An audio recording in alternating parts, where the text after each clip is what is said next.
Assalamu alaikum wa rahmatullahi wa barkatuhu.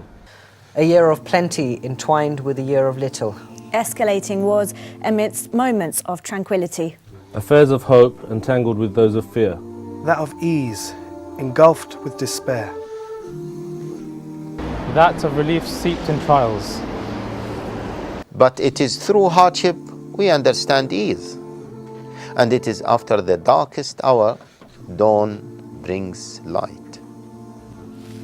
The strength of the hungry in Syria. The might of women in the midst of battle. The power of the young awaiting help and those in search of their ease. Friendships develop across seas as we draw courage to lift above our struggles. And sweeping through before our very eyes, thus is the will of Allah and in Him we trust. Remembering those close to us in our everyday lives as well as those afar. An intensifying battle continues. With players far and wide. In Syria, 6 million people have fled their homes. 3 million have left the country and over 100,000 have left this world. Continuing to gather, discussions seem to have no end. Plight of the Syrian people plunges further as the world watches on. Egyptians in messages and on the ground. We are with you. Injustice in front of our eyes. Religious leaders incarcerated. Abdul Qadir Mullah hung. Injustice. 65 years we have been waiting. 65 years of occupied lands. Palestine, the land of the stateless. The plight of Muslims continues far and wide. The stateless, the neglected, the Rohingya. Religion requires justice.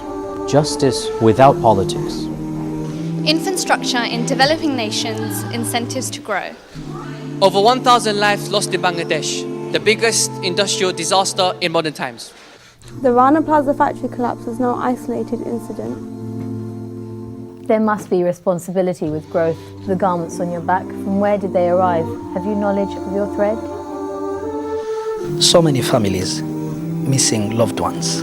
Our brothers awaiting trial, imprisoned with no charge. You are not alone in your fight.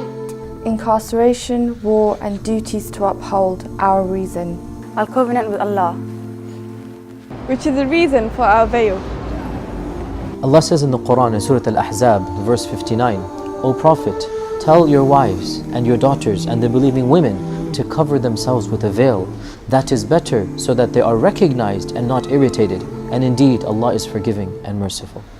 You were made to be recognized. Stand firm on your ground. Because you are the most dignified. Rest assured of your success and have confidence in Allah.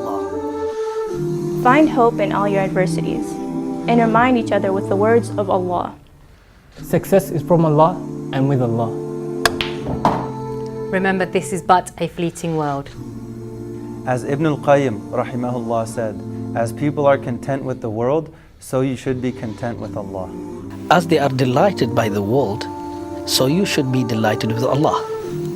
As they desire to know their kings and their noblemen and to acquire their love in order to be given their honor and distinction, so too should you try to draw close to Allah subhanahu wa ta'ala and gain His love so that you can be honored with the ultimate honor and distinction. Leave the world to those who hanker after it, as they leave the afterlife to its seekers. Be in this world as a bee. It eats only good. It produces only good, and when it rests upon anything, it neither ruins it nor deflowers it.